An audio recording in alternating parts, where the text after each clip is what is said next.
نحمده ونصلي على رسوله الكريم اما بعد فاعوذ بالله من الشيطان الرجيم بسم الله الرحمن الرحيم يا ايها الذين آمنوا اتقوا الله حق تقاته ولا تموتن الا وانتم مسلمون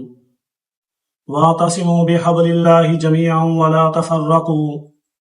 واذكروا نعمة الله عليكم إذ كنتم أعداء فألف بين قلوبكم فأصبحتم بنعمته إخوانا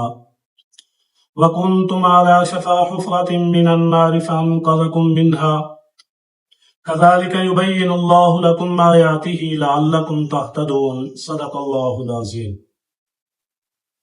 میرے واجب الاحترام خواتین و حضرات، ارشاد باری تعالی ہے یا ایھا الذین آمنوا اتقوا اللہ، اے وہ لوگوں جو ایمان لائے ہو، اللہ تعالی سے ڈرو، حق تقاتہ ولا تموتن الا وانتم مسلمون، جیسا کہ اس سے ڈرنے کا حق ہے، اور ہرگز تمہیں موت نہ آئے مگر اس حال میں کہ تم مسلمان ہو۔ اس آیت کے اندر اللہ رب العالمین ایمان والوں سے مخاطب ہے اور یہ فرما رہے ہیں کہ آپ اللہ سے ڈرو۔ اللہ سے ڈرنے کا یہ احتساب کا جو معاملہ ہے، یہ انسان کے لیے پوری زندگی میں باعث برکت ہے، دنیا اور آخرت کے لیے کامیابی کا زینہ اور راستہ ہے۔ اور فرمایا ڈرو بھی ایسے جیسا کہ اس سے ڈرنے کا حق ہے۔ ایک تو یہ ہے کہ انسان کوشش کرنے کے ساتھ ساتھ اللہ تعالیٰ کے احکام پر اس انداز میں عمل کرے کہ ہر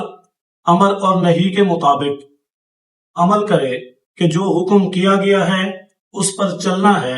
اور جس سے منع کیا گیا ہے اس سے رکنا ہے۔ جیسے کرنے کا حکم دیا گیا ہے ویسا اس عمل کو کرنا ہے، اور جیسے جیسے جہاں جہاں تک رکنے کا حکم دیا گیا ہے وہیں رک جانا ہے۔ اور اللہ تعالیٰ نے جس عمل کو جس طریقے کے ساتھ کرنے کا حکم دیا ہے اسی طریقے کے مطابق کرنا ہے، تاکہ اللہ تعالیٰ کے بتائے ہوئے اس حکم کو منوان اسی طرح کرنے کی پوری کوشش کی جائے، تاکہ اللہ تعالیٰ کے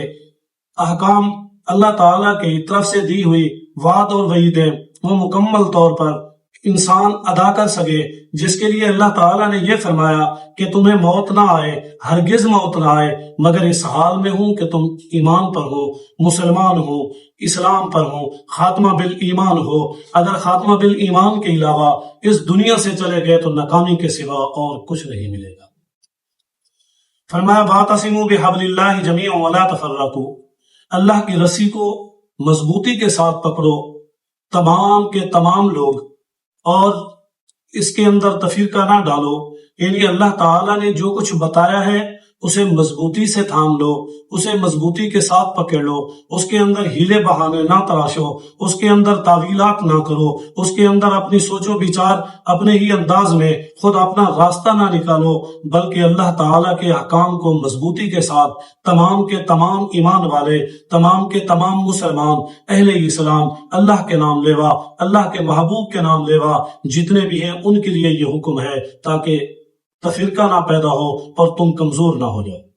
وَاذْكُرُوا نِعْمَةَ اللَّهِ عَلَيْكُمْ، یاد کرو اللہ تعالیٰ کی نعمتوں کو جو تم پر کی گئی ہیں۔ بے شمار اللہ کی نعمتیں انسان پر ہیں،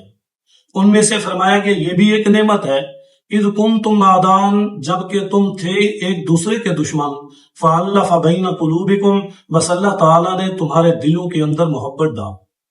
یہ اللہ تعالیٰ کا بہت بڑا احسان ہے کہ دشمن ہوں، چاہے وہ دو قبیلے ہوں، خاندان ہوں، علاقے ہوں، شہر ہوں، بستیاں ہوں، اگر وہ ایک دوسرے کے دشمن ہیں وہ اپنی پوری طاقت، پوری صلاحیت ایک دوسرے کے اوپر خرچ کریں گے، قتل و قتال کریں گے، خون کریں گے، جیسا کہ اس دور میں اوس اور خزرج کے اندر تھا۔ فرمایا فَأَلَّفَ بَيْنَ قُلُوبِكُمْ، بس ہم نے تمہارے دلوں کے اندر محبت ڈال دی۔ فَأَصْبَحْتُمْ بِنِعْمَتِهِ إِخْوَانًا، بس ہوگے تم اللہ تعالیٰ کے فضل کے ساتھ، اللہ کی نعمت کے ساتھ بھائی بھائی، یعنی آپس میں ایک بھائی بن گئے، ایک دوسرے کی محبت اور الفت پیدا ہو، ایک دوسرے کے ساتھ ہمدردی پیدا ہوئی، ایک دوسرے کے دکھ سکھ کو بانٹنے والے بن گئے، ایک دوسرے سے محبت کرنے والے بن گئے، ایک دوسرے کے ساتھ دینے والے بن گئے۔ یہ اللہ تعالیٰ کا تم پر احسان۔ وَكُنْتُمْ عَلَى شَفَا حُفْرَةٍ مِّنَ النَّارِ فَأَنْقَذَكُم مِّنْهَا، اور تم تھے جہنم کے کنارے کے گڑھے پر،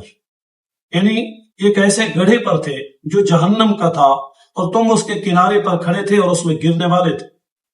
اللہ تعالیٰ نے تمہیں اتنی نازک جگہ سے، نازک حالات سے بچایا ہے، فَأَنْقَذَكُم مِّنْهَا، بس ہم نے تم کو بچایا اس جہنم کے گڑھے سے،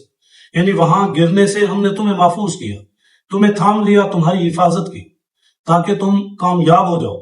اور اسی ہمارے بچانے نے تمہیں دنیا اور آخرت کے اندر کامیابی دے دی، تمہیں اسلام جیسی دولت دے دی، حضور علیہ الصلوۃ والسلام جیسے پیغمبر دے دیے، رہبر اور رہنما دے دیے، صحابہ کرام جیسے ساتھی بھائی دوست دے دیے۔ کذالک یبین اللہ لکم آیاتہ لعلکم تہتدون، اسی طرح بیان کرتے ہیں تمہارے لیے اپنی نشانیاں تاکہ تم سیدھے راستے پر آ جاؤ، تاکہ تم ہدایت کا راستہ پالو۔ یہ ساری نشانیاں، یہ ساری چیزیں بتانے کے بعد فقط ایک ہی بات ہے کہ تم ہدایت کا راستہ اختیار کرو، اسے چنو تاکہ کامیاب بن جاؤ۔